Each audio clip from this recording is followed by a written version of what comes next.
আল্লাহ তাআলা বলবেন, আওয়ালাম তাকুনু, তোমরা কি তারা নও? কথা শুনতেছেন? জালেমরা আল্লাহর কাছে বলবে, আল্লাহ বিপদ তো আমাদের আটকায় ধরছে, আমাদের ফেরেশতারা শিকল দিয়ে বেঁধে টানা হিসা করতেছে, আল্লাহ আমাকে একটু সুযোগ দেন, দুনিয়াত পাঠান, এবার আমরা আমনের কথা, রাসূলের কথা, যারা কোরআনের দিকে ডাকে তাদের কথা আমরা শুনবো, আর বিপদগামী হব। লাভ হবে? জোরে কোন লাভ হবে? তার কারণ ওইখান থেকে ফিরার আর কোনো সুযোগ। এবার আল্লাহ কোন কারা আপনারা দুনিয়ায় আমরা আসলেন না? আওয়ালাম তাকুনু, তোমরা তারা নাও, আকসামতুম, তোমরা কসম করেছিলে। বলছেন কে বলছেন? আল্লাহ বলছেন আকসামতুম, তোমরা দুনিয়া থাকা অবস্থায় কসম করেছিলে, মিন ক্বাবলি, ইতিপূর্বে, অর্থাৎ দুনিয়া থাকা অবস্থায় তোমরা কসম করেছিলে, মা লাকুম মিন জাওয়াল, আমাদের কেউ ক্ষতি করতে পারবে না, 2041 সালের আগে আমাদের ক্ষমতা কেউ নষ্ট করতে পারবে। তোমরা তারা না? কে বলবে? আরো আসতে কোন, সবাই বলেন। আল্লাহ যেটা বলবে টিটকারি না প্রশংসা? আল্লাহ আমার রব, এই রবি আমার সব। সবাই আল্লাহ আমার রব, এই রবি আমার সব। দমে দমে তনু মনে তারি অনুভব। দমে বন্ধুরা, চ্যানেলটি সাবস্ক্রাইব করুন। জালেম, কথা বলছেন কে? আওয়াজ দিয়ে বলতে হবে, কথা বলছেন কে? আল্লাহ তাআলা পরিচয় করে দিচ্ছেন, সেদিন যারা জালেম হবে, যালামু, বহু বছর অনেক জালেম হবে, এই জালেমরা আল্লাহ তাআলার কাছে বলবেন, রব্বানা, হে আমাদের রব, হে আমাদের প্রতিপালক, আখিরনা, আমাদের একটু সময় দেন, আমাদেরকে একটু সুযোগ দেন, আমাদেরকে একটু অবকাশ দেন। কিসের? ইলা আজালিন করিব, বিপদ তো আমাদের ঘিরে ফেলছে, আমাদের চতুর্পাশে চলে আসছে, এখন আপনি আমাদের একটু সময় দেন। কিসের জন্য? ওই জালেমরা বলবে, নুজিবু দাওয়াতাকা, সেদিন এর পূর্বে আপনার নবী আমাদের দাওয়াত দিয়েছিল, আমরা দাওয়াত গ্রহণ করি নাই। উলামায়ে কেরাম কোরআন দিয়ে কথা বলেছিল, আমরা কোরআনের কথা শুনি নাই। উলামায়ে কেরাম কোরআন দিয়ে কথা বলেছে, ইসলামের দিকে আহ্বান করেছে, জাহান্নাম থেকে মুক্তি দিয়ে জান্নাতের পথ দেখিয়েছে, আমরা মানি নাই। আল্লাহ আজকে আযাব চতুর্পাশ থেকে ধরে ফেলেছে, আমাদের বাঁচার কোনো সুযোগ নাই, আমাদের একটু সুযোগ দিন। বলবে কারা? ঘুম গেছেন? কারা বলবে? আরো জোরে সবাই বলেন। কোন সময় বলবে? কিয়ামতের ময়দানে। নুজিবু দাওয়াতাকা, তারা আমাদেরকে আহ্বান করেছে, আমরা আবার আহ্বানে সাড়া দিব। ওয়ানাত্তাবিউর রাসূল, রাসূল যা বলেছে, যা রেখে গেছে, আমরা সকলে সব কিছু মানব। এবার আল্লাহ তাআলা বলবেন, আওয়ালাম তাকুনু, তোমরা কি তারা নও? কথা শুনতেছেন?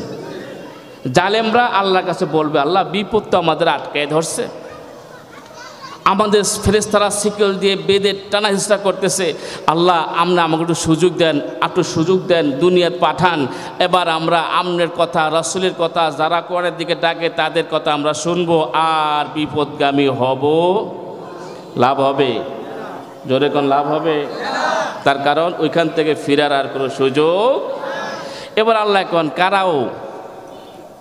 কারা আপনারা দুনিয়ায় আমরা আসলেন না? আওয়ালাম তাকুনু, তোমরা তারা নাও, আকসামতুম, তোমরা কসম করেছিলে। বলছেন কে বলছেন?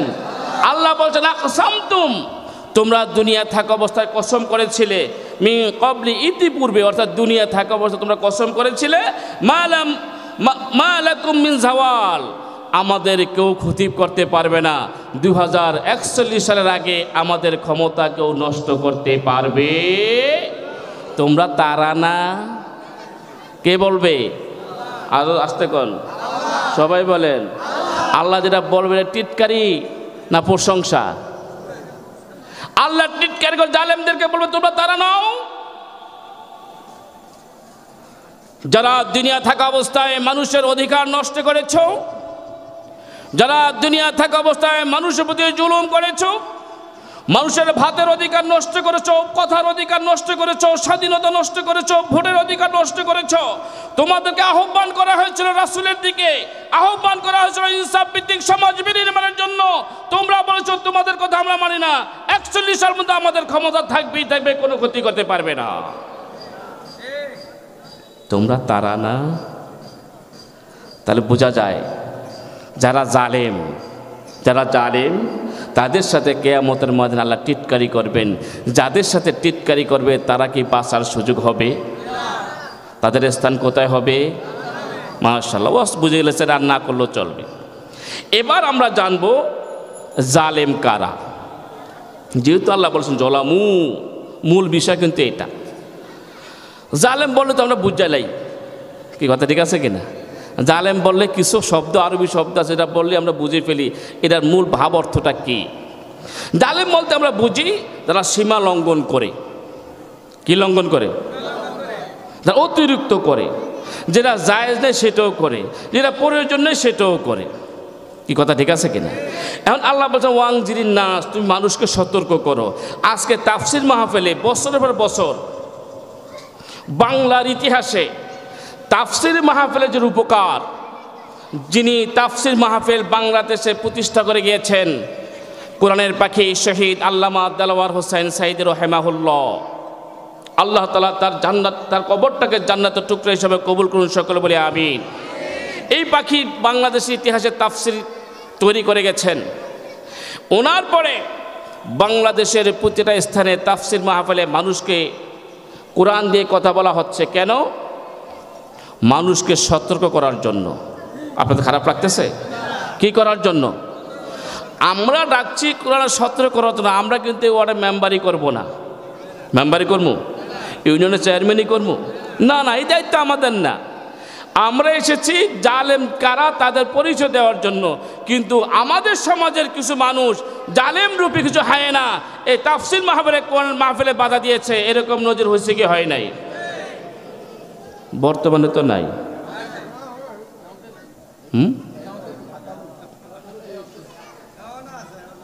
আমরা দেখেছি। সাবধান, জুলুমের কাতারে যাবেন না। তার কারণ আপনি যার কথায়, আপনি যার আদর্শে লালিত হচ্ছেন, কিয়ামতের ময়দানে ওই আদর্শ আপনাকে নাজাত দিতে পারবে না। একমাত্র কোরআনের আদর্শ ছাড়া। কথা বলেন ঠিক না বেঠে? আপনি যার কথায় তাফসির মাহফিলে বাধা দিচ্ছেন, উনি কিয়ামতের ময়দানে আপনি মুক্তি দিতে পারবে না, একমাত্র রাসূলের শাফায়াত ছাড়া। কথা বলেন ঠিক না বেঠে? অতএব জালেমের কাতারে যাবেন না। আমরা ভেবেছিলাম 2024 সালের 5ই আগস্টের আগে যা হয়েছে 5ই আগস্টের পর আর হবে না।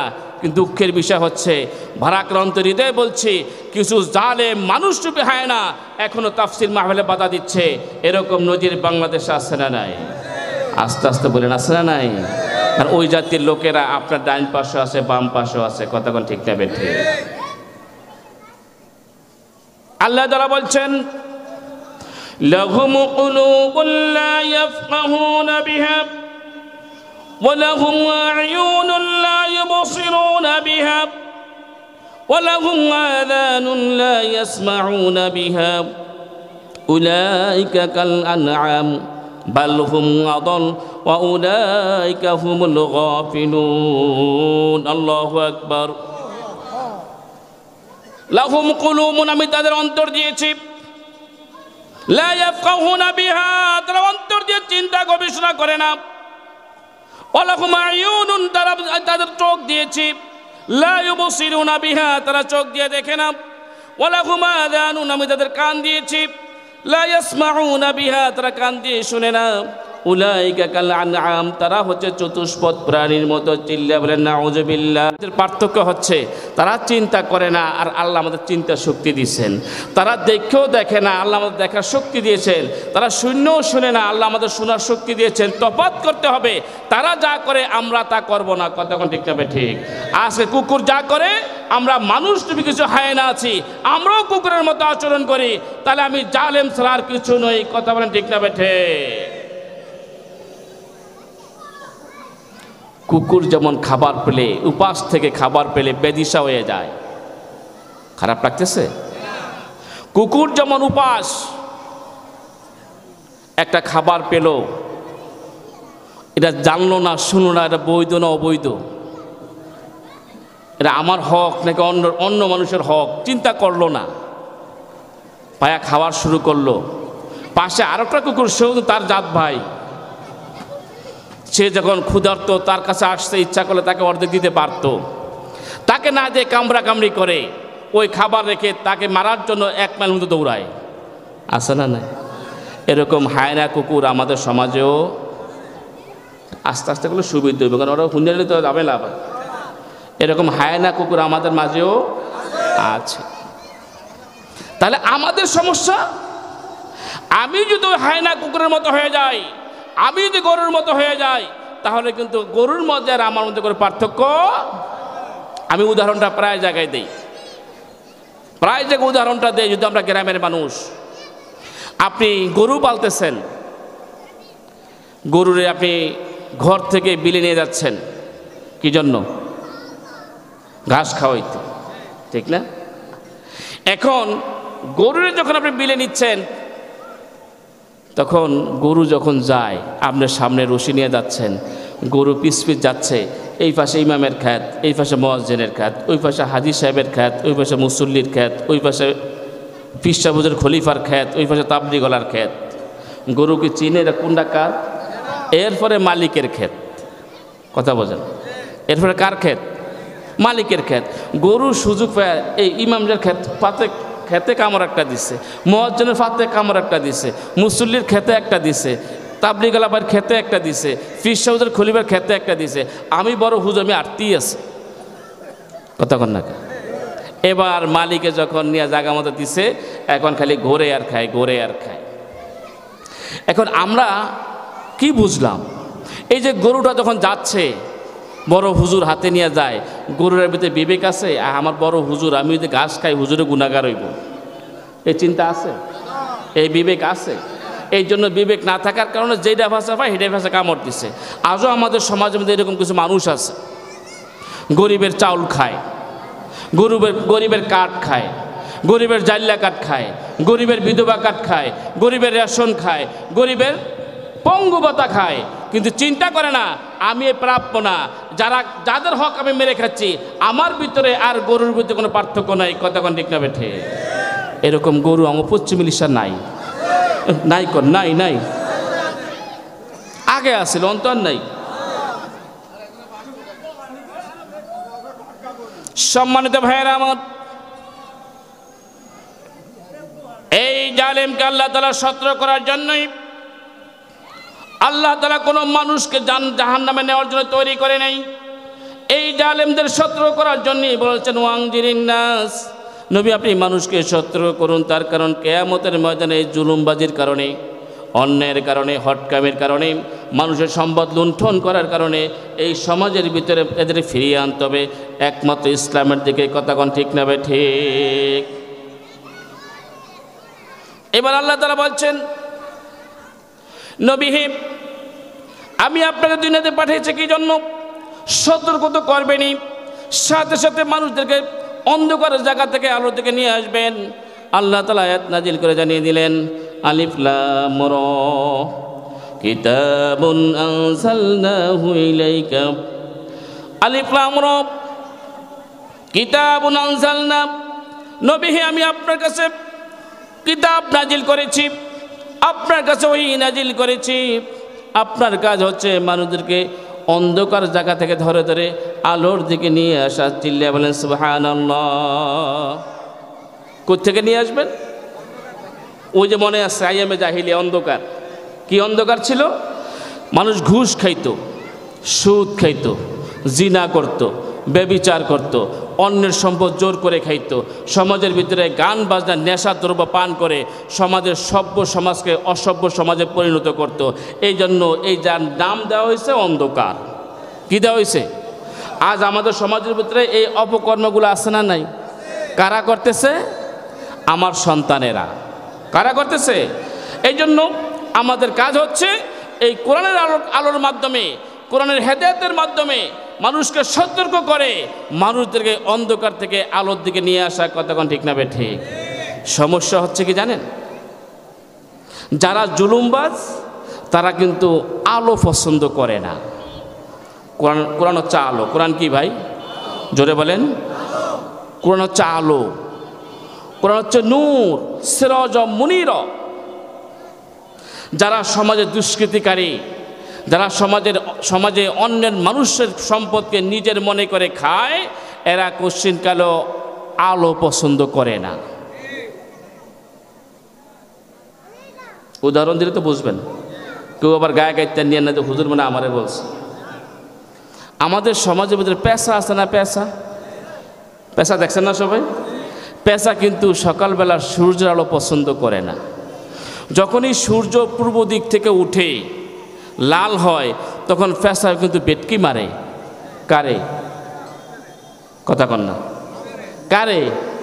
সূর্যের বেটকি মারে। বেটা বেকুব, আমার এখনো খাওয়ান দাওয়ান রয়ে গেছে, তুই তাড়াতাড়ি সূর্য ফর্সা হয়ে গেছস, এখনো বহু মানুষের সুপারি, বহু মানুষের কলা, বহু মানুষের খেতে যাবে, হামলা করবো, খাওয়া শেষ হয় নাই, তুই কেন তাড়াতাড়ি সূর্যটা উঠলি? আচ্ছা বলেন তো, পেশার বেটকির ঠেলায় সূর্য বন্ধ হয়ে গেছে? তাহলে বোঝা যায় অন্ধকারকে পেশায় ভালোবাসে। কে ভালোবাসে? কথা বলতে কষ্ট হচ্ছে।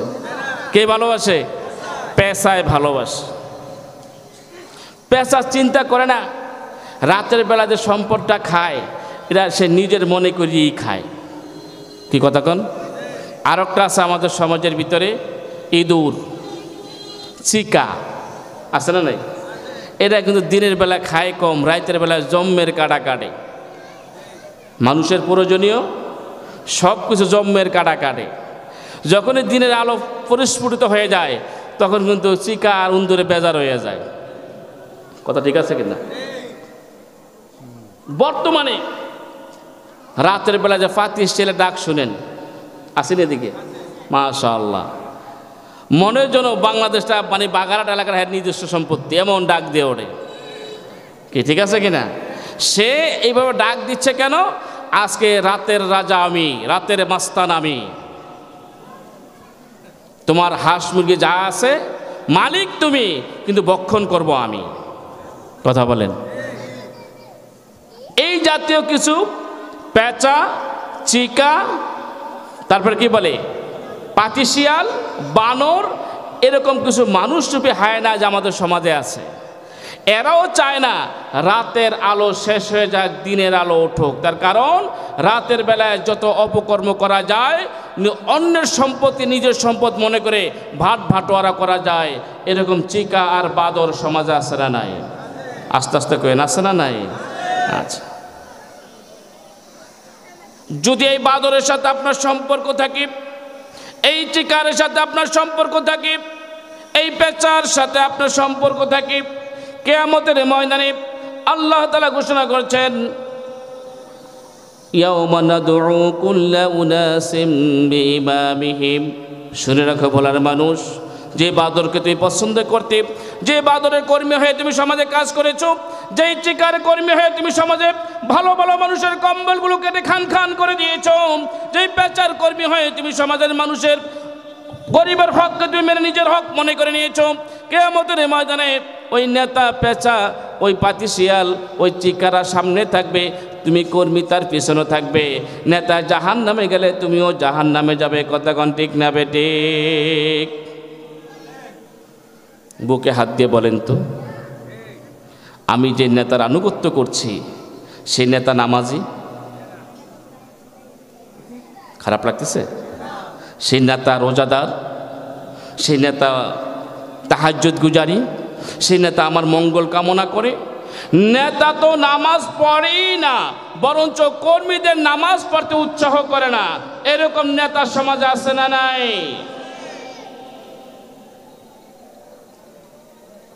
চোর বাটপার আজকে সমাজে ইমামের চেয়ারে বসার কারণে, নেতার চেয়ারে বসার কারণে সমাজের আজকে করুণ পরিস্থিতি, মানুষ তার ন্যায্য অধিকার ফিরে পাচ্ছে না। আর ইসলাম চাচ্ছে একটি সুন্দর সমাজ বিনির্মাণের জন্য আল্লাহর আইন দিয়ে, কোরআনের নূর দিয়ে সমাজকে আলোকিত করতে, কতক্ষণ ঠিক নেবে ঠিক। ওই মানুষরূপী চিকা, মানুষরূপী বেচারা আজকে এই আলোপ তারা পছন্দ না করার কারণে এই সমাজে কোরআনের কথাগুলো বলতে দেয় না, বরঞ্চ তাফসির মাহফিলে বালুর ট্রাক ঢুকিয়ে মাহফিলকে বন্ধ করে দেয়। এরকম চিকা বাদর সমাজ আছে না নাই? সাবধান হতে হবে আমাদের এখন থেকে। যদি এখনো ভুল করি তাহলে সাবধান হওয়ার আর সুযোগ থাকবে না। এই জন্য আল্লাহ তাআলা রাসূল করিম সাল্লাল্লাহু আলাইহি ওয়াসাল্লামকে দুনিয়াতে যে জন্য পাঠিয়েছেন, সূরা সফ, সূরা তাওবা আল্লাহ তাআলা জানিয়ে দিয়েছেন, ওয়াল্লাযী আরসালা রাসূলাহু বিল হুদা ওয়া দীনিল হক লিইয়ুযহিরাহু আলাদ-দীনি কুল্লিহি ওয়ালাউ কারিহাল মুশরিকুন। আল্লাহু আকবার। নবী হে, আমি আপনাকে সত্য দিন জীবন ব্যবস্থা সহকারে দুনিয়াতে পাঠিয়েছি। এই কোরআন শুধু কোরআন নয়, এটা হচ্ছে মুসলমান জাতির জন্য, মানব জাতির জন্য জীবন ব্যবস্থা। কথা আমার না, আল্লাহ। আস্তে আস্তে সবাই বলেন, আরো জোরে। আল্লাহ বলেন জীবন ব্যবস্থা, আর আমরা বানিয়েছি এটা হচ্ছে কোরআন হচ্ছে খতম করার কিতাব, কোরআন হচ্ছে রমজানের তারাবি পড়ার কিতাব, কোরআন হচ্ছে বাবা মা মারা গেলে হুজুর ডাইকা আইনা এক পারা খতম করার কিতাব। কথা ঠিক না? অথচ আল্লাহ কি বলছেন? এটা হচ্ছে জীবন ব্যবস্থা। কোরআন যে জীবন ব্যবস্থা আল্লাহ পরিচয় দিচ্ছেন, আল্লাহর এই কথার সাথে কারা কারা রাজি? দুই হাত আল্লাহকে দেখাই, লিল্লাহে তাকবীর, লিল্লাহে তাকবীর। আল কোরআনের আলো সংসদে জালো। শর্ত, কোরআন যে জীবন ব্যবস্থা এটা মেনে নিলাম, সামিআনা সামনের দিকে, ওয়া আতাআনা মানলাম, সামনের দিকে শুনলাম, সামনের দিকে মানব ইনশাআল্লাহ। তার কারণ আল্লাহ ঘোষণা দিচ্ছেন এটা জীবন ব্যবস্থা। হুয়াল্লাযী আরসালা রাসূলাহু বিল হুদা, সত্য দিন সহকারে আমি কোরআন পাঠিয়েছি, আপনাকে পাঠিয়েছি। কারণ হচ্ছে লিইয়ুযহিরাহু, এই জমিনকে উল্টিয়ে দিয়ে, আলাদ-দীনি কুল্লিহি, যত মতবাদ আছে সমস্ত মতবাদকে উল্টাই দিয়ে আপনি এই জমিনে আমার আইন চালু করবেন, আমার আইন প্রতিষ্ঠা করবেন। চিল্লায়া বলেন সুবহানাল্লাহ। আদেশটা কার? আস্তে কন। নামাজ পড়া এটা কার আদেশ? এখন নামাজ মনে করেন আমি এখানে, আল্লাহ মাফ করে বোঝার জন্য বলছি, আমি যদি মাইকে ঘোষণা করি আমি নামাজ পড়ুম না, কেউরে পড়তে দিমু না, আমার কি মাসালা দিবেন? কথা বলেন, একটা বলেন, হয় মুনাফিক করবেন, না কাফের করবেন, নাহলে ফিরা শুরু করবেন। কি কথা বলেন? কেন? বেটা তোর হুজুরগিরি থো, ওয়াজ থো, বেটা তুই নামাজ পড়বি না, নামাজ পড়তে দিবি না, তুই তো বেটা মুসলমানই না, তোর কি ওয়াজ হরুম আমরা? কি কথা ঠিক আছে কিনা? তার কারণ এটা কারো অর্ডার, নামাজ পড়তে এটা কারো অর্ডার? সেই আল্লাহ বলছে লিইয়ুযহিরাহু আলাদ-দীনি কুল্লিহি, দুনিয়ায় যত প্রকার মত আর পথ আছে, যত প্রকার মানুষের তৈরি করা সংবিধান আছে, এই জমিনে শান্তি প্রতিষ্ঠা করতে হলে সমস্ত মতকে উৎখাত করে দিয়ে আমি আল্লাহর আইন চালু না করা পর্যন্ত এই জমিনে শান্তি আসবে না। এই কথাটা কার? এই কথা যখন বলে তখন বাধা দেয় কি দেয় না? এই যে ব্যক্তি বাধা দেয় হ্যাঁ কাফের কইতে পারবেন? মুখে দাঁত থুইবে একটু ফাঁসের চোখে মেয়ে বড় বড় হুজুর, বড় মুসল্লি, প্রতি বছর হজ করে উমরা করে, বছর তাবলীগে যায়, 3 চিল্লাতে ফির সাহেবের দরবারে কোরআন তেলাওয়াত করে, তাহাজ্জুদ পড়ে, প্রতি সপ্তাহে নফল রোজা রাখে, এরা আমরা কাফের কোন কেমনে? কিন্তু আল্লাহর দৃষ্টিতে সে ইমানদারি না, সে মুসলমান না, সে পরিষ্কার কাফের। কথা ঠিক না বেঠে? নামাজ বাধা দেওয়ার কারণে সে কাফের হয়ে যায়। দিন কায়েম, আল্লাহর জমিনে আল্লাহর দিন প্রতিষ্ঠা করার ব্যাপারে যে ব্যক্তি বাধা সৃষ্টি করবে, করতে দেবে না, সে স্পষ্ট কাফের আল্লাহর দৃষ্টিতে। কথা ঠিক না বেঠে? এখন এই কাফের যদি এই অবস্থায় আপনি ইবাদত করেন, আপনার নামাজ হবে? রোজা রাখলে, হজ করলে, অর্থাৎ আপনার শরীরটাই টোটাল নাফাক হয়ে গেছে। তাহলে সিদ্ধান্ত নিতে হবে কি? এই জমিনে কার আইন প্রবেশ করতে হবে, কার আইন চালু করতে হবে। আবার এবার দেখেন, আমি বোঝানোর জন্য বলছি, আল্লাহ বলছেন লিইয়ুযহিরা, উল্টায়া দাও। উল্টানে কথা কইল কা? আমরা তো গ্রামের মানুষ, গ্রামের ভাষায় আমি বলি, আমরা সবাই কৃষিকাজ সাথে কম বেশি অভ্যস্ত আছি। আপনি মনে করেন এই জমিনে আউশ ধান রুইছেন, মনে করেন এরপরে আমন ধান রুইবেন। আউশ ধান কাটা নাড়ার পরে কি বলে, ধান কাটার পরে জমিনটারে কি ওই অবস্থা আবার আমন ধান রুইবেন কেন? এরপরে কি আরবেন, আপনি চাষ দিবেন, গরু দিয়া বা ট্রাক্টর দিয়ে ওকে আপনি নিরাইবেন, ঠিক না? নিরাইছেন, কিন্তু এটার ভিতরে কিছু এখনো আগের ধানের গোড়া রয়ে গেছে। এদিকে বাঁচবেন না থুয়া দিবেন? কা বাঁচবেন কা? এটা তো ক্ষেতেরই সম্পদ, বাঁচবেন কা? বাঁচবেন এই খেয়ালে আমি রুমো আমন ধান, কিন্তু ভুলে যদি দুই একটা যদি আউশ ধানের জ্বালা উঠিয়া বইয়ে, তাহলে কিন্তু আমনের আউশে ভেজাল খাইব। বুঝাইতে পারি না মনে হয়? আউশ আমনে কি খাইব? ভেজাল খাইব। ভাত রাঁধতে গেলে মাত্রে দেড় করে দিয়ে গোলাপ গাইলে একটা দেখবো কী দান অংশ স্টেডি, একটা হয় তাড়াতাড়ি, একটা হয় দেরিতে, কি করবো না, বাঁচবো না। এই জন্য আপনি কৃষক, আপনি বুদ্ধিমান, আপনার কাছে বীজ আছে ভালো, কিন্তু বুদ্ধি কম থাকার কারণে আউশের আমরা ঢেলাঢেলি করে ধান সব বাদ হয়ে গেল। আপনি বলবেন এই ক্ষেতের ভিতরে যাতে কোনো পুরান কিছু না থাকে, কথা কন না, কোনো আগাছা না থাকে, বন না থাকে, কোনো ধানের গোড়া না থাকে। এই জন্য বালা মতো নিরায়া মানুষ লইয়া এটার যত আগাছা গোড়া সব উড়াইবেন, উড়াইয়া এটা সুন্দর লেভেল ফিল তৈরি করে সংস্কার করে আপনি মাটিটা সংস্কার করবেন। সংস্কার করিয়া এবার আপনি আরও বুদ্ধিমান কিছু লোক লয়া যারা লাইন মতো ধান রুইতে পারে, আমার মতো লোক না কিন্তু, আবার তাহলে ধানও দেব, বিলও যাইব। যারা ধান রুইতে পারে এই সুন্দর মানুষ লইয়া আপনি ধান গুছা রুইবেন। রোয়ার পরে এবার কাজ কি, যা দরকার নিয়মিত নিড়ানি দিবেন, সার দিবেন, ওষুধ দিবেন। তারপরে দেখবেন আউশ ধান যদি হয়েছে 6 মণ, এটা হইব 9 মণ, কারণ নতুন জমিন, নতুন একটা উর্বরতা পেয়েছে। এই জমিনে আবু জেহেলের নীতি চলেছিল, কথা বুঝতেছেন? লিউজ হিরাউ আমি কেন বললাম, আল্লাহ উল্টাতে কেন বলছে, এটা আমি বোঝানোর জন্য এই কথাটা বললাম। এই জমিনে আবু জেহেলের নীতি চলেছে, এই জমিনে উতবা সাহেবা ওয়ালিদ ইবনে মুগিরার নীতি চলছে, আইন চলছে। এই জমিন যদি টোটাল উল্টে দিয়া সব বাদ না দিয়া যদি আমি আল্লাহর আইন চালাই, তাহলে কিন্তু ওদের আইনে কিছু থাইকা যাইব, কথা কন না কা? এ দেখেন 5ই আগস্টের পরে আমরা মনে করছিলাম বাংলাদেশ স্বাধীন, আসলে স্বাধীন, স্বাধীনের পথে আসছে, কিন্তু মাঝে মাঝে আমাদের সমাজটাকে ধ্বংস করার জন্য, শান্তিপূর্ণ বাংলাদেশকে নষ্ট করার জন্য বিভিন্ন রূপ নিয়ে ধারণ করে কি করে না, খেয়াল করতেছেন? তাহলে বোঝা যায় এখনো জমিন থেকে কিন্তু আগাছা দূর হয় নাই, এখনো কিছু জমিনের ভিতরে গোড়া আছে। এরা শান্তিপূর্ণ বাঙালিকে, শান্তিপূর্ণ মুসলমানকে নষ্ট করার জন্য ইসকন রূপ ধারণ করে মুসলমানদের ভিতরে আতঙ্ক তৈরি করার জন্য কাজ করতেছে, কতক্ষণ ঠিক না বেঠে? এরা এদেরকে যদি আমরা সমূলে নির্মূল করতে না পারি, তাহলে এই জমিনে আল্লাহর আইন প্রতিষ্ঠা করা সম্ভব। এই জমিনে যারা আল্লাহর আইনে বাধা দিচ্ছে, এই জমিনে যারা লেনিন কার্ল মার্কসের আইন পালন করতেছে, এই জমিনে যারা ডক্টর কামালের আইন তৈরি করতেছে, এই জমিনে যারা মানুষের তৈরি করা আইন প্রতিষ্ঠা করার চেষ্টা করতেছে, আন্দোলন করতেছে, এদেরকে নির্মূল না করা পর্যন্ত এই জমিনে আল্লাহর আইন প্রতিষ্ঠা করা সম্ভব নয়, কতক্ষণ ঠিক না বেঠে? এখন আপনি কি করবেন? এখন আপনি কেন যে হুজুর না, ও এমনি গেলে বিপদ আছে, বলবেন কি বলবেন না? আপনি গেলেও বিপদ আছে, না গেলেও বিপদ আছে, কথা বলেন। গেলেও বিপদ আছে, কথা আমার না আল্লাহ। আল্লাহ তাআলা বলছেন আমি নবীকে পাঠিয়েছি জমিনে আমার আইন প্রতিষ্ঠা করার জন্য, কিন্তু তুমি এটা ঝামেলা মনে করো, কথা বুঝতেছেন? কি মনে করো? হুজুর ভালোবাসে আপনার করো, কিন্তু আপনার গেলে কিন্তু আগেও লিস্ট করছে, অনও লিস্ট করে, আসেনি এরকম? রাগ করতেছেন? খারাপ লাগে মনে আপনাদের? আগে আমার এক কাপ চা খাইতেও রাজি আসছিল না।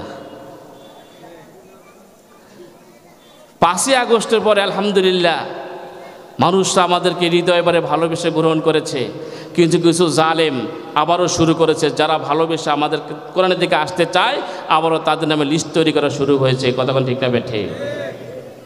লিস্টকে ভয় করে লাভ নাই। তার কারণ হচ্ছে ইসলাম যেমন ছিল ইসলাম তেমন আছে, ইসলাম তেমন, ইসলামকে বন্ধ করার সুযোগ পৃথিবীতে কারো হয় নাই। আপনি তো মাত্র কিছুদিনের নেতা। মিস্টার ফিরাউন প্রায় 600 বছর দেশ রাজত্ব করেছে। কত বছর? আপনি তো মাত্র 16 বছর, আবার কি শুরু করবেন 60 বছর বাঁচবেন না। অতএব ফিরআউনের মতো এই জমিনে আচরণ তৈরি করবেন না।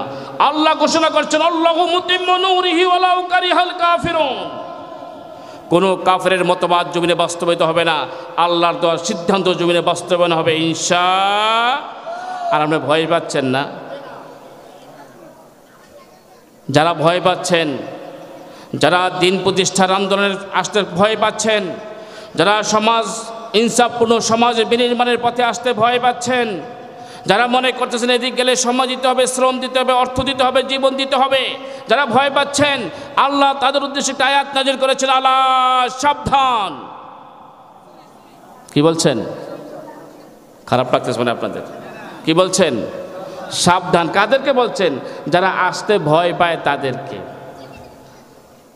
এই সমাজের এখনো 95% মানুষ ভয় পায় কোরআনের পক্ষে আসার জন্য। আসে না? নাই।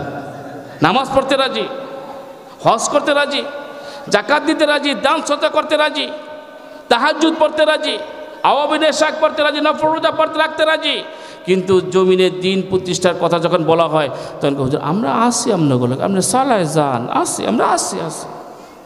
আসে না? নাই। এই মানুষদেরকে আল্লাহ বলছে আলা সাবধান, ফিল ফিতনাতে সাকাতু।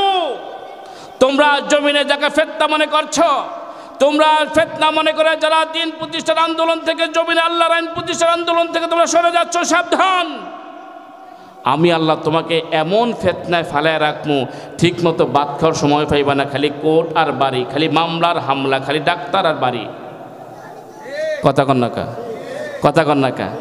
দিন প্রতিষ্ঠার জন্য সময় দিতে পারে না, কিন্তু আল্লাহ এমন ভেজালে ফালায় রাখবে আপনি বিশ্রামের সময় পাবেন না।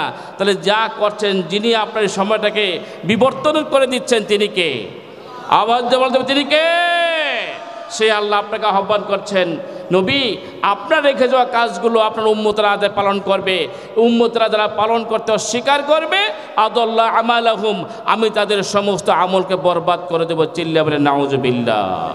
এবার সিদ্ধান্ত নেন, এখন থেকে কোরআনের দলে থাকবেন, কোরআনের আন্দোলনে থাকবেন, না অন্য আন্দোলনে থাকবেন যে আন্দোলন আপনার কোনো কাজে আসবে। আল্লাহ তাআলা রাসূল করিম সাল্লাল্লাহু আলাইহি ওয়াসাল্লামকে, কষ্ট হচ্ছে? রাসূল করিম সাল্লাল্লাহু আলাইহি ওয়াসাল্লামকে দুনিয়াতে প্রেরণ করে 4টা দাওয়াতি কাজের ভীষণ দিয়েছেন। সূরা বাকারা আল্লাহ তাআলা বলেছেন, রব্বানা ওয়াবআথ ফীহিম রাসূলাম মিন আনফুসিহিম ইয়াতলু আলাইহিম আয়াতিকা ওয়া ইউআল্লিমুহুমুল কিতাবা ওয়াল হিকমা ওয়া ইউযাক্কিহিম ইন্নাকা আনতাল আজিজুল হাকীম। আল্লাহু আকবার। নবী, আমি আপনাকে দুনিয়াতে প্রেরণ করেছি, আমি আপনাকে দুনিয়াতে পাঠিয়েছি শুধু মুসলমান জাতির পিতা ইব্রাহিম আলাইহিস সালামের দোয়ার বদৌলতে। ইব্রাহিম আলাইহিস সালাম মুসলমান জাতির পিতা, তিনি দোয়া করেছেন, রব্বানা, হে আমাদের রব, ওয়াবআস ফীহিম রাসূলাম মিন আনফুসিহিম, কিয়ামত দিবসের আগে শেষ জমানায় আপনি তাদের ভিতর থেকে একটি চমৎকার একজন মানুষকে রাসূল হিসেবে পাঠান। চিল্লায়া বলেন সুবহানাল্লাহ। আমরা যে রাসূল পাইছি এটা আমাদের বাবার দোয়ায়। কার দোয়ায়? কথা কন না, কার দোয়ায়? আমাদের মুসলমান জাতির পিতার নাম কি? 16 বছর হতে হতে মূলটাই ভুলিয়া গেছে নাকি? মুসলমান জাতির পিতা মিল্লাতা আবিকুম ইব্রাহিম হুয়া সাম্মাকুমুল মুসলিমিন। চিল্লাবেন আল্লাহু আকবার। আল্লাহ তাআলা পরিচয় করে দিচ্ছেন, তোমাদের মুসলমান জাতির পিতা ইব্রাহিম আলাইহিস সালাম, ইব্রাহিম আলাইহিস সালামের দোয়ার বদৌলতে আমরা রাসূল পেয়েছি, যিনি আমাদের জন্য 4টা জিনিস দাওয়াতি কাজের ভীষণ হিসেবে দিয়েছেন। চিল্লাবেন সুবহানাল্লাহ। 1 নম্বর হচ্ছে ইয়াতলু আলাইহিম আয়াতি, আপনি জনগণের মাঝে আমার আয়াতগুলো তেলাওয়াত করে শোনান। কার আয়াত? ঘুমে এসে বলছে আপনাদের মনে হয়। কার আয়াত? আল্লাহর আয়াত, কোরআনের আয়াত। এটা যেহেতু আল্লাহর পক্ষ থেকে নির্দেশ, রাসূলের প্রতি এসেছে, এটা সমস্ত উম্মত মুহাম্মাদের উপর একই রকম নির্দেশ। কথা কোন ঠিক না ঠিক? এখন আমাদের কাজ হচ্ছে জনগণকে আমরা কোরআনের আয়াত তেলাওয়াত করে শোনাবো। আমি যে এতক্ষণ কথা বললাম সব কার কথা বলেছি? আল্লাহর কথা, কোরআনের কথা বলেছি। এই কোরআনের কথাগুলো শোনার পরে যদি আপনি গ্রহণ করে নেন, আপনি ঈমানদার। আর যদি গ্রহণ না করেন, সীমা লঙ্ঘন করার কারণে আল্লাহ তাআলা আপনাকে জালেমের কাতারে উঠাবেন। কথা কোন ঠিক না ঠিক? আপনি জালেম হয়ে মরতে চান? আমরা মাজলুম হয়ে মরতে চাই, আমরা মুসলমান হয়ে মরতে চাই, আমরা মুত্তাকি হয়ে মরতে চাই, আমরা আল্লাহর প্রিয় বান্দা, রাসূলের প্রিয় উম্মত হয়ে মরতে চাই। তার কারণ কিয়ামতের ময়দানে রাসূলের শাফায়াত ছাড়া, কোরআনের শাফায়াত ছাড়া কারো শাফায়াত কবুল হবে। আপনি বুকে হাত দিয়ে বলেন, আমি যে দল করছি এই দলের নেতা আমার সুপারিশ করবে? বরঞ্চ আমরা যে আন্দোলন করছি, যেই কোরআনের কথা বলছি, জনগণের মাঝে, জনগণের দ্বারা দ্বারাকে যে আহ্বান করছি, এর রাহবার, এর নেতা মুহাম্মদুর রাসূলুল্লাহ সাল্লাল্লাহু আলাইহি ওয়াসাল্লাম। আমি শুধু বুকে হাত দিয়ে নয়, আমি বিশ্বাস করি মনে প্রাণে, কিয়ামতের ময়দানে আমার রাসূলের শাফায়াত ছাড়া কোনো নবীও জান্নাতে যেতে পারবে না। কতক্ষণ ঠিক না বেঠে? সেই নবীকে আদর্শ নেতা মানতে পারছেন না। আল্লাহুম্মা সাল্লি আলা সাইয়্যিদিনা খালি মুহাম্মদুর রাসূলুল্লাহ পড়ি, চোখের পানি ফেলি, আর গরম গরম জিলাপি খাচ্ছে, এই পর্যন্ত আমার নবীর নেতা, এই পর্যন্ত আমার রাসূল আমার নেতা। না না না, শয়নে স্বপনে, জীবিত অবস্থায়, মৃত অবস্থায়, সকল অবস্থায় আমার নেতা মানতে হবে মুহাম্মদুর রাসূলুল্লাহ সাল্লাল্লাহু আলাইহি ওয়াসাল্লাম। অথচ দুর্ভাগ্যের ব্যাপার হচ্ছে, আজ আমরা নেতা মানি এমন মানুষকে যে মদ খায় 3 ওয়াক্ত, গাঁজা খায় 6 ওয়াক্ত, শরীর থেকে নাপাক, এরকম নেতা সমাজে আছে না? ওই নেতার কারণে সমাজের ভালো ভালো মানুষগুলোকে আমরা অপমান অপদস্থ করছি। ওই নেতার ওয়ার্ডারে সমাজের ভালো ভালো মানুষের বিরুদ্ধে মামলা হামলা দিচ্ছি। ওই নেতার ওয়ার্ডারে সমাজের ইনসাফপূর্ণ সমাজকে বেইনসাফি কাজ করে মানুষের অধিকারগুলো নষ্ট করে দিচ্ছে। এরকম নেতা সমাজে আছে না? নাই। সেই নেতাকে আজকে তালাক দিতে হবে। কি দিতে হবে? খারাপ লাগতেছে? তালাক মানে কি? তালাক এমনভাবে দিতে হবে, তালাক কিন্তু স্ত্রীর সাথে দেখা দেওয়া যায় আছে? এখন আমার স্ত্রী, কিন্তু আমি এই মতো তালাক দিলাম, এই স্ত্রীর সাথে আমার দেখা দেওয়া যায় আছে? অর্থাৎ এদেরকে এমনভাবে তালাক দিতে হবে, এমনভাবে বয়কট করতে হবে, তারা যত নাচ নেমা যা দেখাক না কেন, তাদের আন্দোলন, তাদের দলে আমাদের যাওয়া জায়েজ হবে। এটাই কোরআনের শিক্ষা, এটাই মাজলুম হওয়ার জন্য শিক্ষা। যদি এই কথাগুলো শোনার পরেও আমি তাদেরকে প্রীত হিসাবে, বন্ধু বান্ধব হিসাবে গ্রহণ করে নেই, তাহলে বুঝতে হবে আমি জালেমের কাতারে আছি। তার কারণ আমি কোরআনের কথাগুলো শুনে তা মানতে পারলাম। প্রিয় ভাইয়ের আমার, এর জন্য আল্লাহ তাআলা বলেছেন, ইয়াতলু আলাইহিম আয়াতিক, নবী হে, আপনার কাজ হচ্ছে আপনি আমার আয়াতগুলো জনগণের সামনে তেলাওয়াত করে শোনান। তাহলে মানুষের সামনে কথা হবে কোরআন দিয়ে। কি দিয়ে? সবাই বলেন আরও জোরে। কোরআন ছাড়া কোনো কথা শুনবো না, কোনো কথা মানবো না ইনশাআল্লাহ। ইয়াতলু আলাইহিম আয়াতিক ওয়া ইউআল্লিমুহুমুল কিতাব, এবং মানুষকে কিতাব শিক্ষা দিতে হবে। এই কিতাব হচ্ছে আল কোরআন। এই কিতাবের নাম কি? কোরআন শিক্ষা দিতে হবে। তার প্রথমে বলেছি, যার ফাউন্ডেশনে কোরআনের শিক্ষা নাই, ওর ফাউন্ডেশন দিন দিন নষ্ট হয়ে যাবে, ধ্বংস হয়ে যাবে।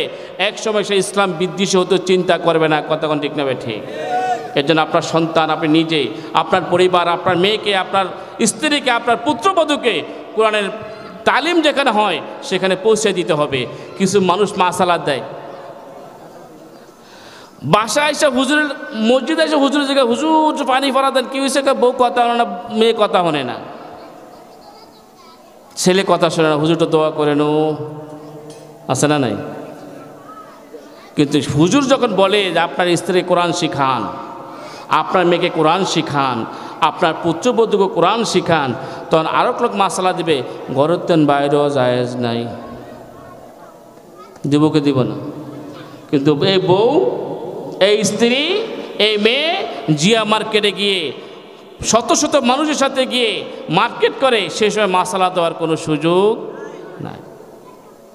কোরআন শিক্ষার বেলা যে মাসালাগুলো দেয়, এগুলো সব তার মাসালা না, এগুলো তো শয়তানের শিখানো মাসালা। কার শিখানো? আওয়াজ দেবেন, কার শিখানো? শয়তান। কার? শয়তান চায় না এই সমাজে কোরআনের আলো আলোকিত হোক। আলো হইলেই তো জালেমের খাওয়ান কমে যাইব। কতক্ষণ না? কেন আলো হইলে জালেমের খাওয়ান কি হয়ে যাবে? কমে যাবে। সমাজে একটা রীতি আছে, যদি সমাজে আউল বাজে কিছু লোকের চাউলের ব্যবস্থা হয়। তো এটা জাঙ্গাইলে নাই, এটা আমাকে পশ্চিমবঙ্গে চালার মতো এটা নাই। বেড়া মাতারে ঝগড়া করে, কোরআনের শিক্ষা না থাকার কারণে দেখেন আমাদের ব্রেন কোথায় নষ্ট হচ্ছে। আমি স্বামী স্ত্রী ঝগড়া করছি, বুঝ ফয়সালা আমরা করবো, বেড়ায় যায় বিচার দেয় মেম্বারের তন, মাতারে যায় বিচার দেয় চেয়ারম্যানের তন। নাইরা দুঃখ লাগে, আফসোস। কেন? আল্লিমুহুমুল কিতাব, তালিম না থাকার কারণে, কোরআনের শিক্ষা না থাকার কারণে। এখানে জিকিরের কথা বলা হয় নাই, এখানে বলা হয়েছে আপনাকে কোরআনের তালিম। কারণ কোরআন একটা পরশ পাথর, কোরআন যার দিকে লেগে যায় সেই মানুষ যদিও জিরো থাকে, কোরআন এর সঙ্গে স্পর্শ হওয়ার সাথে সাথে আল্লাহ মানুষটাকে হিরোতে পরিণত করে দেয়। কথা কোন ঠিক না বেঠে? আপনার ইতিহাস আমার থেকে ভালো জানেন। সাইয়েদনা ওমর ফারুক রাদিয়াল্লাহু তাআলা আনহু কত বড় মাস্তান ছিল, কত বড় ডাকাত ছিল, আর কত বড় লৌহ মানব না হলে মুহাম্মদ রাসূলুল্লাহ সাল্লাল্লাহু আলাইহি ওয়াসাল্লামের মাথা আনতে যায়, সাধারণ ব্যাপার না। কিন্তু এই কোরআন এই লৌহ মানবটাকে সোনার মানুষে রূপান্তরিত করেছেন। চিল্লায়া বলেন সুবহানাল্লাহ। যখন কোরআন ধরেছে, কোরআন সংস্পর্শে এসেছে, শুধু একটা ওয়ার্ড নয়, একটা ইউনিয়ন নয়, একটা আসন নয়, একটা বাংলাদেশ নয়, ওমর ফারুক রাদিয়াল্লাহু তাআলা আনহুকে আল্লাহ তাআলা ওয়ার্দ জাহানের বাদশা বানিয়ে দিয়েছেন। চিল্লায়া বলেন সুবহানাল্লাহ। আসুন, আপনিও আসুন, কোরআনের বিদ্বেষী হয়েন না, কোরআনের বিরোধী হয়েন না। সামান্য একটু ওয়ার্ডের মেম্বার, ওয়ার্ডের 7 নম্বর নেতা হওয়ার জন্য কোরআন প্রেমিক মানুষের বিরুদ্ধে আপনি যায়েন না। আপনার ধ্বংস দুনিয়া তো হবে, আখিরাত হবে। কথা কোন ঠিক না বেঠে?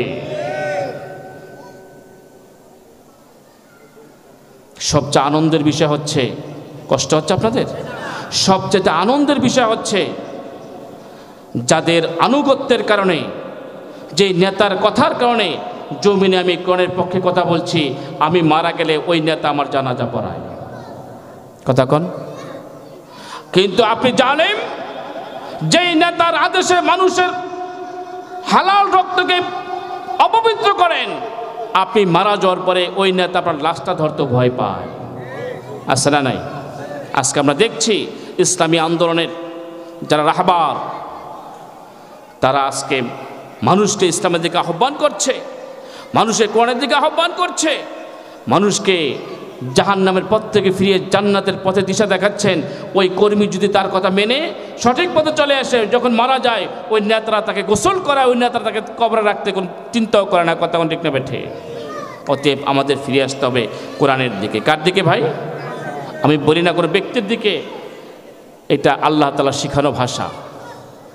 আল্লাহ তাআলা রাসূল করিম সাল্লাল্লাহু আলাইহি ওয়াসাল্লামকে বলেছেন, নবী হয় আল্লিমুহুমুল কিতাব, আপনি মানুষের কিতাবের তালিম দেন, অল হিকমা, জ্ঞান বিজ্ঞান প্রজ্ঞাময় মানুষের ইলমকে যুগ উপযোগী হিসেবে আপনি তাদের সেই জ্ঞান শিক্ষা দেন। ওয়ায়ুযাক্কিহিম, আপনি মানুষকে পবিত্র করুন, মানুষকে অন্যায়ের কাছ থেকে ফিরিয়ে, জালেমের পথ থেকে ফিরিয়ে আপনি মানুষকে সঠিক পথে নিয়ে আসুন। চিল্লায়া বলেন সুবহানাল্লাহ। আজকে তাফসীর মাহফিল দিয়েছেন তো এই উদ্দেশ্যেই নাকি? মানুষকে জাহান্নাম থেকে ফিরে জান্নাতে নিয়ে আসার জন্য। আমি নিজে আসব, আমার পরিবারের সদস্যদেরকে আনবো, এই সমাজের নির্যাতিত নিপীড়িত সমস্ত মানুষগুলোকে আমি ইসলামের পথে নিয়ে আসবো। কথা ঠিক না বেঠে? এটা আল্লাহ তাআলা সূরা ইউসুফে রাসূলকে বলেছেন, রাসূল আপনি মনে করবেন না এটা শুধু আপনার কাজ, না না, এটা যুগ যুগে যত নবী রাসূলরা এসেছেন সমস্ত মানবীদের কাজ হচ্ছে এইটাই, আন আকিমুদ্দিন ওয়ালা তাতাফাররাকু ফি, তোমরা জমিনে আল্লাহর দ্বীনকে প্রতিষ্ঠা করো, এই ক্ষেত্রে পার্থক্য হয়েও না। দেখেন আমরা এখানে যত মানুষ আছি, আমাদের মত তার সাথে বেশি আসে না নাই? আল্লাহ বলছেন কয় পথে থাকার জন্য? এক পথে। কয় পথে? এক পথে, একটা দলে। কিন্তু আমরা আলাদা আলাদা দল ভাগ করে নিচ্ছি। যারা দল ভাগ করে নেয় এরা শয়তানের প্ররোচনায় চলে, আল্লাহর নির্দেশে চলে না। এই জন্য আমাদেরকে একটা পথে থাকতে হবে, সেটা হচ্ছে সিরাতাল মুস্তাকিমের পথ। কোন পথ? আল্লাহ তাআলা বলছেন, কুল, নবী হে আপনি বলে দিন, হাদিহি সাবিলি, এটাই আমার পথ। সুবহানাল্লাহ। নবী আপনি যুগে যুগে সমস্ত মানুষকে বলে দেন, আপনার কওমকে জানিয়ে দেন, আপনি যে সমাজে বসবাস করছেন সে সমাজের মানুষকে বলে দেন, হাজি সাবিলি, এটা আমার পথ, আদউ ইলাল্লাহ। আমার দায়িত্ব হচ্ছে, আমার কাজ হচ্ছে মানুষকে এই পথেই ডাকা। চিল্লায়ে বলেন সুবহানাল্লাহ। আজকে আমাদের ভয় দেখাচ্ছ, কোরআনের দিকে আহ্বান করার কারণে আমাদের ভয় দেখাচ্ছ, কোনো লাভ নেই। আমরা ঠিক তাদের উত্তরসূরি যারা আগুনের ভিতর থেকেও আল্লাহর উপর তাওয়াক্কুল করেছে। কতক্ষণ ঠিক না বেঠে? আমরা তাদের উত্তরসূরি যারা সাগরের ভিতর পর আল্লাহর উপর তাওয়াক্কুল করেছে। দীর্ঘ 16 বছর আমরা তাওয়াক্কুল করেছি আল্লাহর উপরে, কোনো বাতিলের কাছে আমরা মাথা নত করি নাই। কতক্ষণ ঠিক না বেঠে? বাতিলের সাথে কোনো আপোষ নাই। এই জন্য সর্বশেষ আপনাদের কাছে আমি একটা ওয়াদা দিতে চাই, রাখতে পারবেন? ওয়াদাটা আমার সাথে না, ওয়াদাটা আল্লাহর সাথে। যেহেতু আল্লাহ বলছে কুল হাযিহি সাবিলি, নবী বলে দেন এটা আমার পথ, আদউ ইলাল্লাহ, আমি এই পথে ডাকছি। এই জন্য আমাদের সকলকে কোরআনের পথে থাকতে হবে। পারবেন? যেই দলে কোরআন নাই, পারবেন? দু হাতটা আল্লাহকে দেখাই, লিল্লাহে তাকবীর, লিল্লাহে তাকবীর। যেই দলে কোরআন নাই, সবাই আতলারান, যেই দলে কোরআন নাই, মনে থাকবে ইনশাআল্লাহ। হাত নামান, আমিন। আল্লাহ কবুল করুন।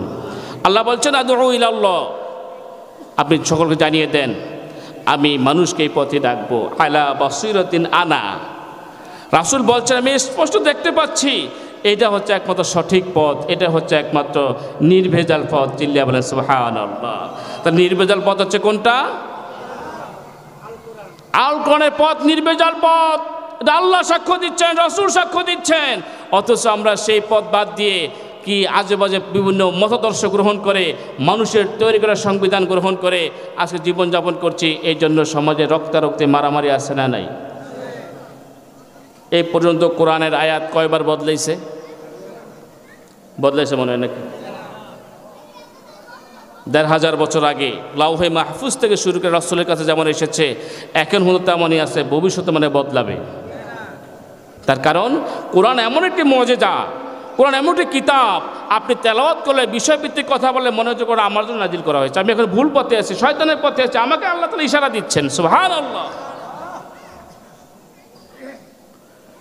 এটা কোরআনের সবচেয়ে বড় মুজিজা। কিন্তু দেখেন তো 53 বছর আমরা দেশ স্বাধীন করেছি। আমার বয়স 53 বছর না, আমার বয়স আরও অনেক কম। স্বাধীনের প্রায় 1 যুগ পরে আমার জন্ম। আপনারা দেখেছেন এই পর্যন্ত ডক্টর কামাল যে সংবিধান লিখেছেন, মানুষের তৈরি করা, মানুষের মত নিয়ে সংবিধান লিখেছেন, যে ক্ষমতা এসে সে সেভাবে সিজার করিয়া সুন্দর মতো কাটছাট করিয়া সংবিধান বানাইছেন। কথা সত্য না মিথ্যা? কথা বানাই বললাম নি? এ পর্যন্ত প্রায় 22-23 বার সংশোধনকে অপারেশন করা হয়েছে সংবিধানকে। কেন? আমার দল, আমার মত যদি এরকম চলে তাহলে তারা সমাজে ফাও খাইতে পারবে না। সমাজে ফাও খাওয়ার জন্য এই আইন তৈরি করে নাও। কথা বলেন। যখনই তারা এই আইন তৈরি করে, যারা অন্য দলের থাকে তখন তাদের ঘুম হারাম হয়ে যায়, রাতে বাসায় ঘুমাতে পারে না। কথা ঠিক না? ঠিক। আবার যারা যখন ক্ষমতা আসে তারা আবার অপারেশন করে, সিজার করে, কাটছাট করে, সংবিধান সংস্কার করে। আবার যারা বিরোধী দল থাকে তাদের উপরে স্টিমুলার চালায়। এরকম নীতি 53 বছরে হয়েছে কি হয় নাই? অথচ কোরআন শিক্ষা দিচ্ছে, এই কোরআন যারা মেনে নেবে একটা আয়াত পরিবর্তন করা লাগবে না। এই কোরআনের সংস্পর্শে চলে আসো, তুমি সোনার মানুষ হয়ে যাবে, যেমন সোনার মানুষ হয়েছে হযরত ওমর ফারুক রাদিয়াল্লাহু তাআলা আনহু। চিল্লায়া বলেন সুবহানাল্লাহ। পারবেন ইনশাআল্লাহ? পারবেন ইনশাআল্লাহ? এই জন্য আল্লাহ তাআলা বলছেন আলা বাসীরাতিন আনা, আমি দেখতে পাচ্ছি স্পষ্ট এটা হচ্ছে একমাত্র সিরাতাল মুস্তাকিমের পথ। অমানিত্তাবানি, যারা আমাকে আনুগত্য করবে, যারা আমাকে মানবে, আমাকে নেতা মানবে, রসুল মানবে, তারাও ঠিক একই পথে চলবে। চিল্লায়া বলেন সুবহানাল্লাহ। আমাদের নেতাকে, হ্যাঁ রে সুবহানাল্লাহ, এখন কইলাম কি আর জবাব? সবাই জবাব দেন। আমাদের নেতাকে মুহাম্মাদুর রাসূলুল্লাহ সাল্লাল্লাহু আলাইহি ওয়াসাল্লাম।